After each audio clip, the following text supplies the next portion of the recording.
Good morning to you, Stephen. Hello, Julia. Hi. It is extraordinary to have two groups of people meeting in a room behind closed doors and to both give such different accounts, conflicting accounts of what happened. What is your understanding of what really went on? I don't think there's any doubt, really. I mean, the point of the meeting was to supposedly rebuild relationship with the Jewish community. Yeah, how's and that if going? the Jewish community leave the meeting saying that it was basically worse than useless, then I think that tells you all you need to know. The issue is really, I think, boils down in a nutshell to this. Clearly, the Labour Party has been scrambling to do something about this issue since it broke out again with that rally in Parliament Square last month.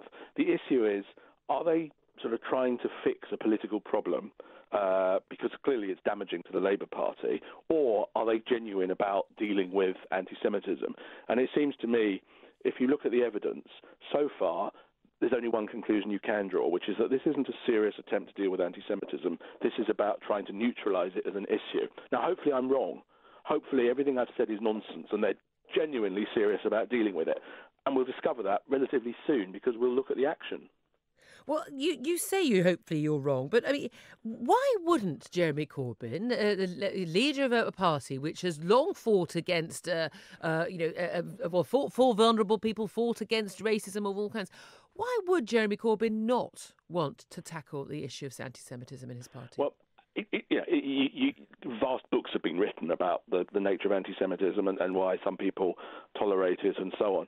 I think it boils down in Jeremy Corbyn's case. I think it boils down to this: he doesn't think of it as being a real form of racism.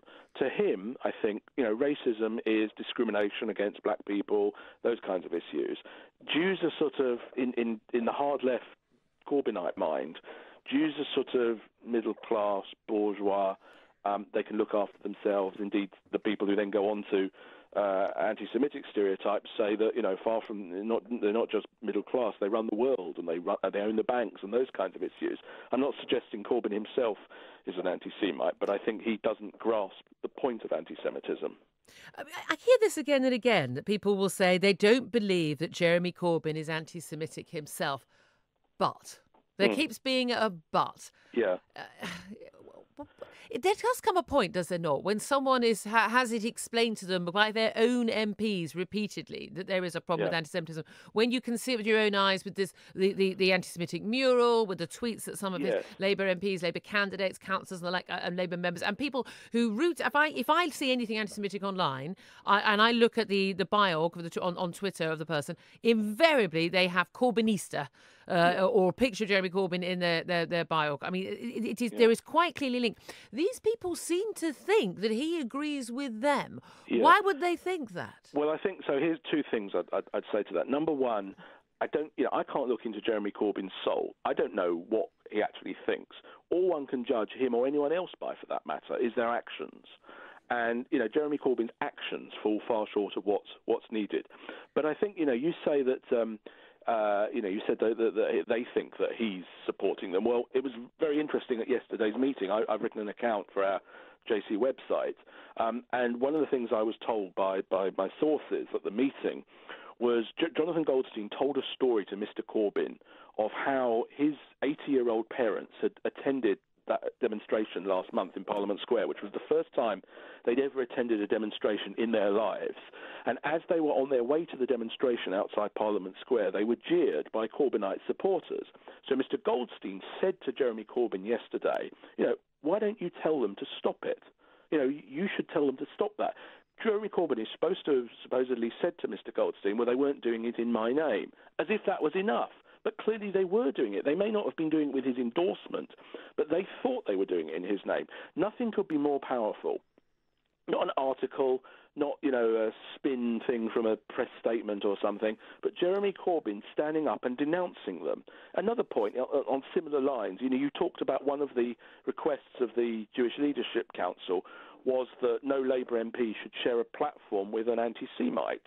Pretty basic request, you'd have thought. Well, they were referring specifically to a meeting that's due to take place in which Chris Williamson, a Labour MP, is due to appear on a panel with a woman who's been suspended from the Labour Party for anti-Semitism. She's not yet been expelled, but she's been suspended pending investigation.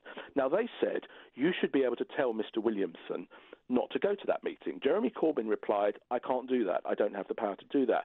It's just pure nonsense. Whatever he has the power say, to take the whip away, doesn't he? Yes. He may not have rules that can order him to ban, can tell him he can order Labour MPs not to go to meetings. But what he can say to Mr. Williamson is, if you go to that meeting, I will denounce you. But he won't do it, which is why you have to think he's just not serious about dealing with the issue. Can I talk about the issue? The fact that when we saw it out on College Green when Jonathan Goldstein and Jonathan Arkush both came out and spoke about how it was a disappointing missed opportunity and how unhappy they were about that meeting with Jeremy Corbyn. When Jeremy Corbyn has said, look, it's been a positive and constructive meeting and he's going to root out anti-Semitism, from the society and from Labour. He always says from society first. Although most people I know who are Jewish seem to say they hadn't really experienced much anti-Semitism in their lives until recent years. It seems to have come about quite out of chance, out of nowhere.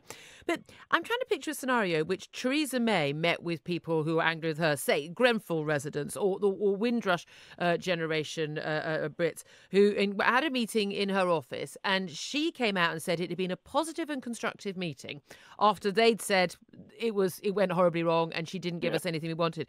I mean, she would basically be accused of lying. Now, is Jeremy Corbyn lying? I mean, has he basically come out of a meeting and basically accused two of the most prominent leaders of the British Jewish community of lying?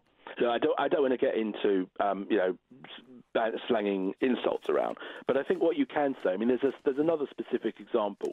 So they came out of the meeting saying that there'd be no specific action promised on anything.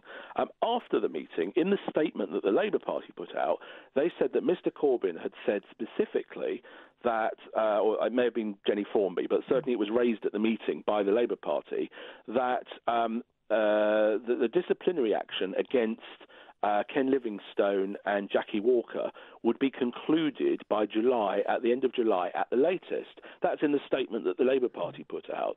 But that was not mentioned. The people that I've spoken to from the Jewish community who were at the meeting are absolutely adamant that no such guarantee was given.